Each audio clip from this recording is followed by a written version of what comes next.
Radio UNAM es un medio que promueve el diálogo, la diversidad y la libertad de expresión en un marco crítico y respetuoso. Los comentarios expresados a lo largo de su programación reflejan la opinión de quien los emite, mas no de la radiodifusora. La actualidad. La actualidad. La actualidad. La actualidad demanda cuidar nuestra salud. Estar informados es nuestra mejor herramienta.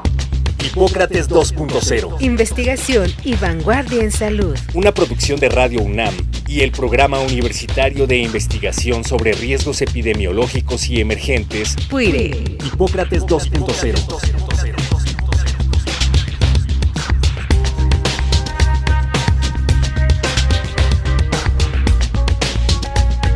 Hola, ¿qué tal? Bienvenidos a Hipócrates 2.0. Yo soy Mauricio Rodríguez, los saludo con muchísimo gusto. Qué bueno que nos están acompañando como cada semana aquí en Radio Universidad. En el programa de hoy vamos a platicar sobre un artículo que se publicó recientemente en la revista Salud Pública de México, en el número de julio-agosto de este año, en el que se presenta el resultado de un diálogo y análisis en torno al programa de vacunación universal de México. Se hace una reflexión sobre los retos que tiene y algunas propuestas de mejora. Esto fue un esfuerzo que realizó el Instituto Nacional de Salud Pública junto con el Centro Nacional para la Salud de la Infancia y la Adolescencia, la Subsecretaría de Prevención y Promoción de la Salud, la Organización Panamericana de la Salud y un grupo de expertos que fueron convocados para platicar de esto. Y precisamente invitamos a la doctora Celia Alpuche Aranda, que es una de las coordinadoras de este trabajo, para que platique con nosotros sobre lo que encontraron. Así que escuchemos rápidamente su cápsula curricular y regresamos para entrar de lleno en la conversación. Celia Alpuche Aranda es médica cirujana con especialidad en infectología pediátrica y doctora en ciencias en microbiología. Es miembro de la Academia Nacional de Medicina y del Sistema Nacional de Investigadoras e Investigadores de México y actual directora del Centro de Investigación sobre Enfermedades Infecciosas del Instituto Nacional de Salud Pública.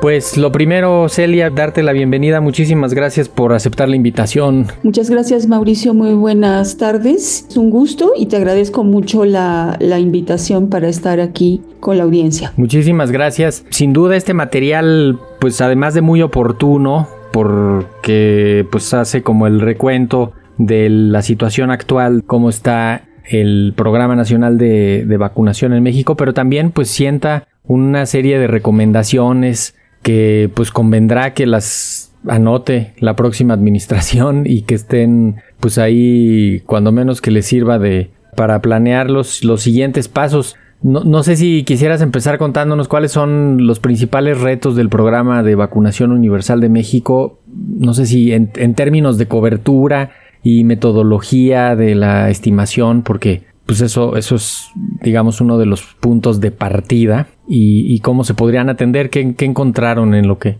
revisaron? Si lo ponemos como reto, el principal reto es tener o poder alcanzar y mantener coberturas de vacunación por vacuna específica de alrededor del 95% y en esquemas completos en diferentes grupos de edad de alrededor del 90% o más. O sea, eso es lo que es esperable, porque eso se ha corroborado con estudios de campo que demuestra protección para una población contra las enfermedades contra las que se están vacunando. Entonces, han habido muchas voces, como tú bien sabes, y mucha audiencia externas que han estado hablando de que las coberturas de vacunación han disminuido o que son bajas y que eso pone en riesgo la posibilidad de la reaparición de enfermedades prevenibles por vacunación. En algunos casos esto puede ser complicado y como es el caso de sarampión, por ejemplo, que estamos en estatus de eliminación, que se alcanzó esto con gran éxito y que hay en la región, sarampión, en el mundo, y que esto nos pone en riesgo de poder importar y tener brotes si nuestras coberturas bajan. ¿Sí? Porque el virus silvestre no circula, o sea, solamente estamos en protección respecto a la vacunación. Entonces, ese es el principal reto, ¿no? Entonces, el otro es esto, realmente están disminuyendo las coberturas de vacunación y tenemos que decir que medir coberturas de vacunación no es algo que sea tan sencillo, sino que se tiene que tener modelos, diseños especiales para medirlas y fuentes de información que nos den los datos suficientes para tener estas coberturas lo más cercanas a la realidad posible.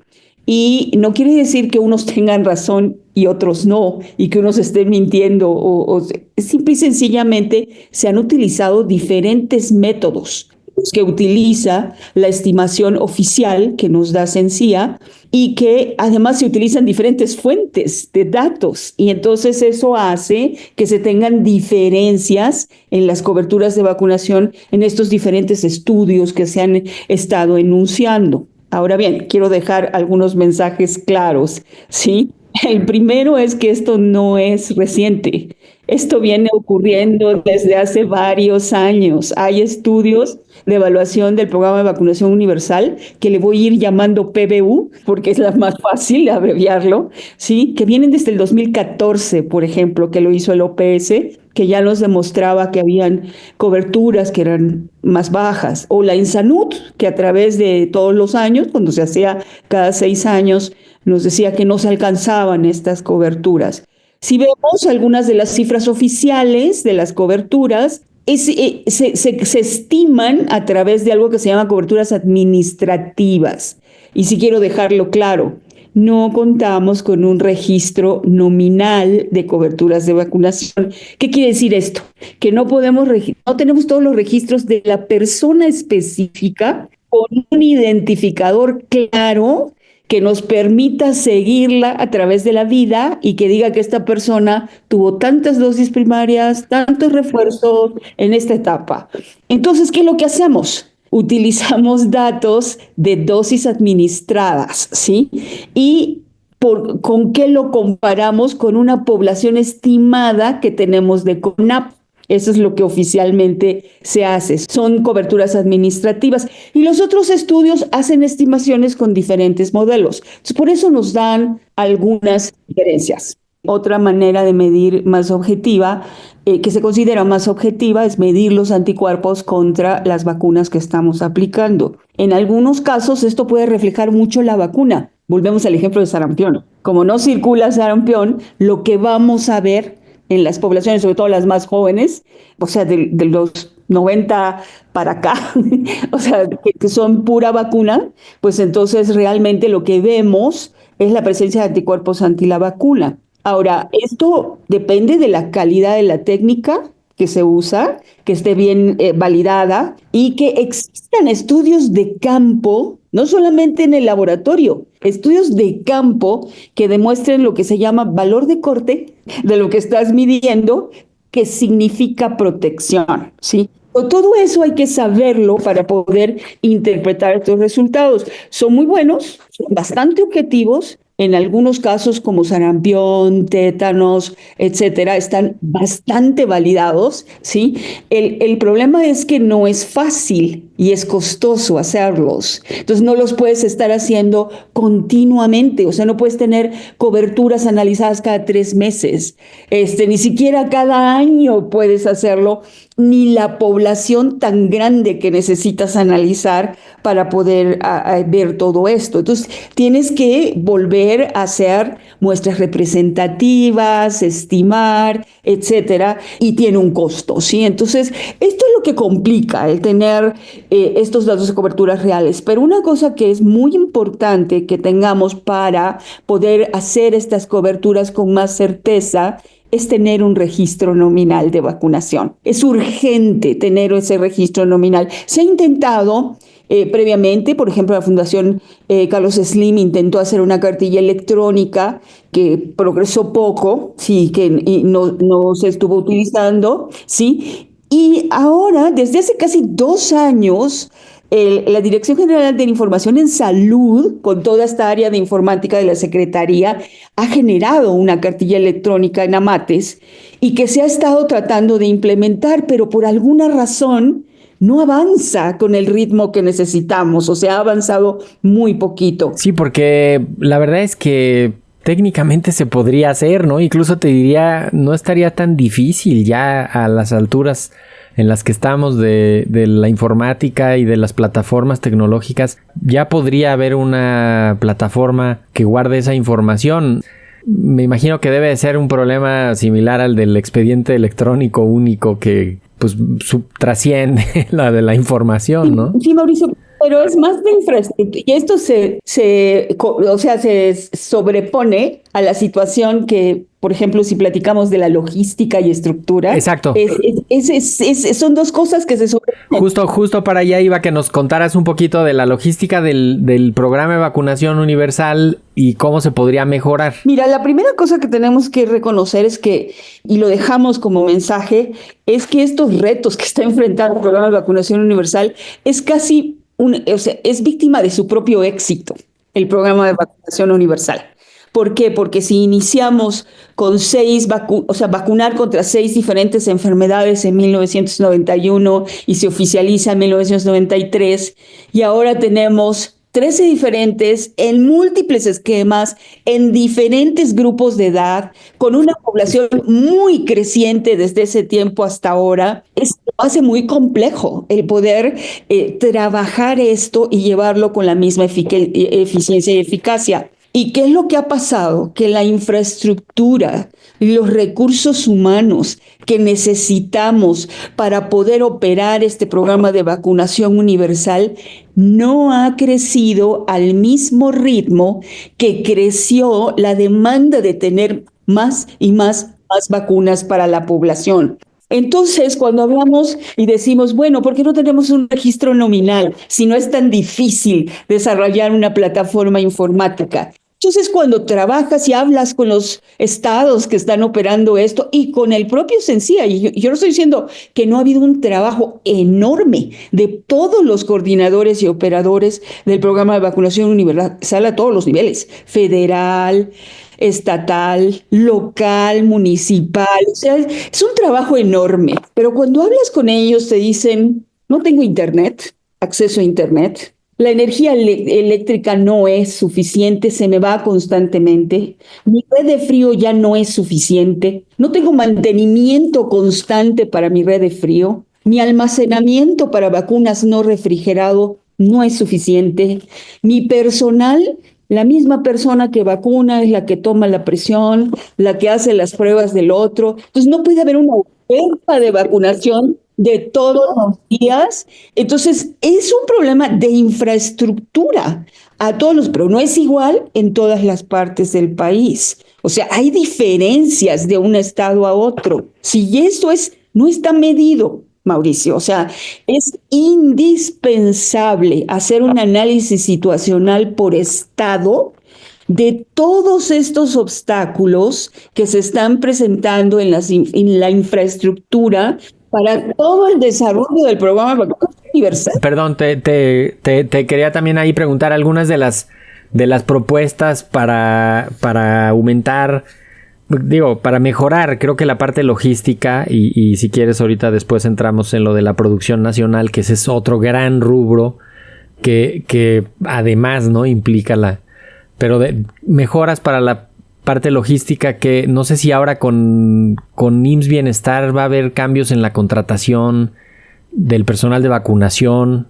Bueno, ahora el planteamiento es de tener un sistema con mayor accesibilidad, continuidad, integralidad, etcétera, con un enfoque a la atención primaria, a la salud, entendiendo esto que la prevención es clave, que no solamente el hecho de que lo tenemos que hacer, que es la atención médica directa al que ya está enfermo, lo que tenemos, el enfoque principal es prevenir el bienestar y la salud de la población. Eso tenemos que llevarlo a cabo con realidad, porque en esta integralidad, esta atención inicial ve a la familia entera. Entonces, la posibilidad de decir qué le falta en vacunas a este grupo de edad, a este grupo de edad y a este grupo de edad es clave. O sea, tenemos que generar la capacitación en ese personal que esté atento para ver qué es lo que falta. Pero eso es la forma de atenderlo, sí, en el modelo de atención, que todavía hay mucho más que trabajarle a vacunación. Pero la otra es que, como te vengo diciendo, necesitamos ese análisis situacional para ver qué es lo que falta por estado, porque son diferentes, y poder hacer una estrategia y costearla y decir, yo necesito este financiamiento, pero lo necesito para esto, para mejorar estas condiciones, con un modelo de evaluación de que realmente estamos yendo para allá. No va a ser de la noche a la mañana, pero creo que sí tenemos que empezar eso de una vez, porque si no, podemos seguir trabajando en comprar muchas vacunas, en introducir nuevas vacunas, y el sistema se sigue quebrando. Y eso no es el caso. El caso es que tenemos que llevar la vacuna que la persona necesita en el momento adecuado, con la mejor calidad, y eso implica muchísimo. Debería de tener la cartilla un QR vinculado al CURP y o sea, es que si lo tiene, o sea, lo tiene una tienda para registrar las compras que haces ahí, o sea, yo creo que además me imagino que la mayoría de los niños y niñas que se vacunan en sitios donde, o sea, en las ciudades, ¿no? La gran mayoría ocurre ahí, que yo creo que por ahí podríamos ir empezando. Me imagino que la pandemia cambió la ecuación de todo lo que se tenía pensado hacer, pero es urgente este inventario y este censo de situacional para poder plantear lo que sigue. O sea, esperemos que esto ocurra, o sea, que se haga Exacto. Que se haga un Dream Team, ¿no? Sí. Pero tú sacaste a colación la pandemia.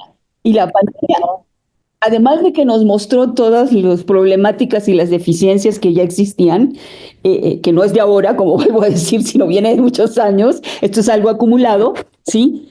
También nos mostró que sí podemos.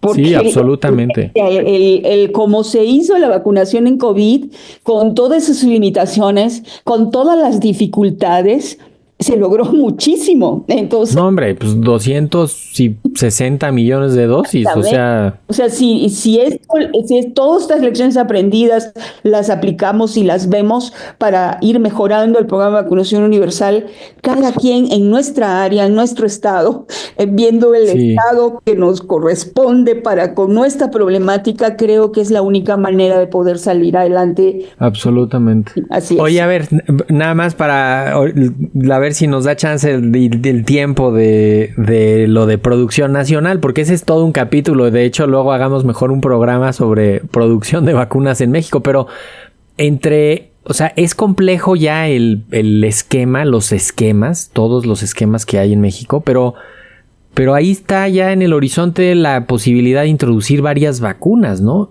Suena complejo cómo introducirlas en esto, que es como un Frankenstein, voy a decirlo. O sea, como que si le cargamos más al programa de vacunación, pues incluso te puede fallar, ¿no? O sea, métele más vacunas, ponle esquemas más complejos. No quiero dejar el mensaje de que todo está mal. No, al contrario, de que las cosas están funcionando dentro de algo que tiene debilidades importantes. Sí. Y que esto se va a seguir acumulando y que no podemos permitirlo. O sea, ese es el mensaje. Y que además el esfuerzo que tenemos que hacer es mucho mayor para poder conseguir lo que debemos de conseguir. O sea, ese es el mensaje. Pero la otra es que sí es cierto, podemos seguir hablando de que oímos muchas voces, ya deberíamos estar vacunando contra varicela, a lo mejor hepatitis A ya es el momento, y podemos hablar en el momento en que quieras, de cómo ya hay evidencia, por ejemplo, de que hepatitis A ya sería el momento, o te hablan de la situación sincicial respiratorio, o para otros grupos de edad, herpes zóster, para adultos, o el caso de extender los grupos de edad, como de influenza. O sea, COVID nos enseñó que el riesgo en la población baja hasta 50 y más, y otras cosas. Para otros tantos problemas, ¿no? O sea, si vacunáramos más hacia abajo y contra influenza, yo creo que le quitas morbimortalidad de muchísimas otras cosas, ¿no? Pues tendríamos que medirlo, pero al menos en COVID claramente teníamos estos datos. Y el mismo modelo lo podemos usar para poderle poner números a eso claramente y justificarlo, ¿no? Pero el asunto es ese, o sea, ¿cómo le seguimos metiendo esta fuerza si primero no vamos apuntalando lo que necesitamos para hacerlo de la manera adecuada? Y la otra, que era la gran necesidad de tener un plan nacional de desarrollo y adquisición de vacunas, es decir, no te digo que seamos 100% autosuficientes, porque eso nadie lo es. O sea, hay países muy desarrollados que tienen muchas asociaciones público-privadas, académicas, institucionales, etcétera, que pues de esa manera van generando su autosuficiencia. Pero si nosotros, las pandemias sobre todo, tanto la de 2009 como la actual, o más la actual, nos demuestran la gran necesidad de que necesitamos una autosuficiencia, cierto grado de autosuficiencia. Y este plan lo debemos desarrollar en lo que tanto hemos platicado últimamente, Mauricio, en situaciones de paz, es decir, de estabilidad sanitaria. O sea, sí. Porque si no, cuando viene la situación de crisis como una pandemia, pues no hay forma de que respondamos adecuadamente si no tenemos todo lo que debemos de tener en situación de estabilidad sanitaria. Sí. Y este plan nacional implica muchísimas cosas, desde la fase preclínica, que es investigación, desarrollo, etcétera. Pero ¿quién lo va a hacer? O sea, eso, el plan nacional, la propuesta de nosotros es decir, hay que hacer un grupo especial donde involucra académicos, pero involucra también tomadores de decisiones y operadores que ven la vida real y y obviamente expertos externos, internacionales, que ya lo han hecho, que tienen toda la experiencia del mundo y que se sienten con nosotros a ver cómo empezamos. Porque son varias cosas paralelas y que no solamente es de salud, Mauricio. Aquí entran ciencia y tecnología, economía, relaciones internacionales.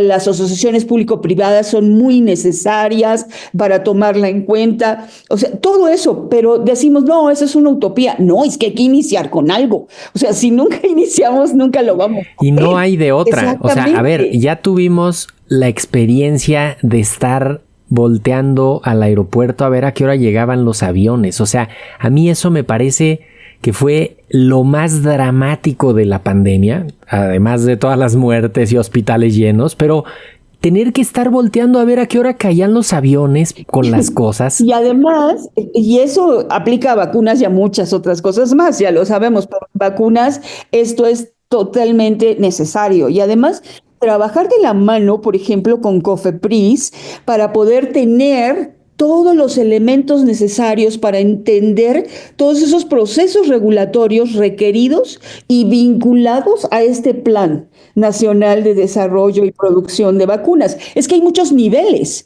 Una es de que nosotros hagamos la vacuna desde el principio, pero la otra es que hagamos importación, llenado, etiquetado acá. Hay muchos formatos, o sea, transferencias tecnológicas, desarrollos propios, vincularse con proyectos de otros lados. Y déjame decirte que la pandemia también nos enseñó que podemos, o sea, ¿cómo es posible que en la crisis pudimos hacer, o sea, cuando se habla del desarrollo, por ejemplo, de la vacuna patria, que tiene muchos críticos, para mí lo más importante es que hubo un desarrollo, ¿sí? Y que se siguieron todos los procesos. Si la vacuna es la óptima o no es la óptima en este momento ya de la situación, yo creo que es lo de menos. Lo importante es que hubo un desarrollo. Mira, a mí cuando me preguntan, ¿México está mejor preparado que antes de la pandemia? Yo digo, claro que sí, porque ahí está la plataforma de la vacuna patria. O sea, eso no lo teníamos. En febrero de 2020, México no tenía eso, ni de cerca. Exactamente. Y además tenemos otras cosas que se hicieron. O sea, con AstraZeneca. No, la transferencia a Leomont, la transferencia de CanSino. Entonces, yo creo que esas cosas no se pueden dejar, no se pueden perder. Hay que recuperarlas para tratar de elaborar un plan. Y dices, ¿es demasiado ambicioso? No. Yo creo que somos muchos los que pueden entrar a estos diferentes planes para mejorar estas condiciones. Sí, y que se necesita, o sea, sí se necesita que se esté en la agenda en un nivel prioritario y que, como dices, haya un grupo de acompañamiento de que no se suelte el tema. O sea, sí vamos a tener que estar insistiendo y siguiendo el tema, porque pues en cualquier momento se pierde esta sensación de urgencia y de necesidad, y entonces pues, se puede, o sea, ya me imagino hacia el 3er o 4º año que, pues es que ya los diputados ya no aprobaron el presupuesto para esto porque pues ya no se ve que es tan necesario, ¿no? O sea, imagínate cuando piensas en las inversiones que se tienen que hacer, que tienen que durar varios años, que tienen que ser inversiones en serio muy fuertes, y que se necesita un respaldo absoluto. Si no hay continuidad, no la vamos a lograr. De hecho, hay que hacer este grupo de seguimiento. Sostenibilidad, lo que necesitamos es que sean sostenibles todos estos planes. Exactamente. Oye, Celia, pues se nos quedan varias preguntas en el tintero. Te vamos a invitar para luego hacer otro programa para seguir platicando, ya que se instale la nueva administración y que tengamos algunas de las primeras vistas de lo que viene. Por lo pronto, no sé con qué idea te quieres despedir para que cerremos este programa, Celia. Yo creo que es evidente, y todo el mundo lo repite, tú mismo en muchas de tus comunicaciones, que la vacunación es uno de los programas más rentables, ¿no? El conjunto con agua potable, drenaje y todo esto, lo más importante para prevención de muchísimas enfermedades, y ha tenido un impacto tremendo en disminución de la mortalidad de enfermedades infecciosas prevenibles por vacunación. Tenemos que cuidarla, tenemos que preservarla, tenemos que aumentarla y mantenerla por siempre. Pues con eso nos despedimos, doctora Celia Alpuche, directora del Centro de Investigación sobre Enfermedades Infecciosas del Instituto Nacional de Salud Pública y coordinadora de este panel de expertos que habló sobre el programa de vacunación universal de México, retos y propuestas de mejora. Muchísimas gracias, Celia. Gracias, Mauricio. Pues ahora sí se nos vino el tiempo encima, nos quedaron algunas preguntas. Ya invitaremos a la doctora Celia Alpuche de nuevo para seguir platicando sobre este importantísimo tema. Como ella misma lo decía, las vacunas son súper importantes, así que hay que fortalecer la confianza, hay que usarlas. Y hay que pues gozar el beneficio de la vacunación. Con esto nos despedimos. Yo soy Mauricio Rodríguez. Esto fue Hipócrates 2.0. Qué bueno que nos escucharon. Esperamos tenerlos por acá la próxima semana. Por lo pronto quédense en sintonía de Radio Universidad. Hasta la próxima. ¿Tienes sugerencias, dudas o comentarios? Escríbenos a través de las redes sociales X y Facebook @UNAMPuiré y @Radio UNAM. Hipócrates 2.0 es una producción de Radio UNAM y el Programa Universitario de Investigación sobre Riesgos Epidemiológicos y Emergentes, PUIRE, coordinado por el Dr. Samuel Ponce de León. Te esperamos la próxima semana. Hipócrates 2.0 Radio UNAM. Experiencia sonora.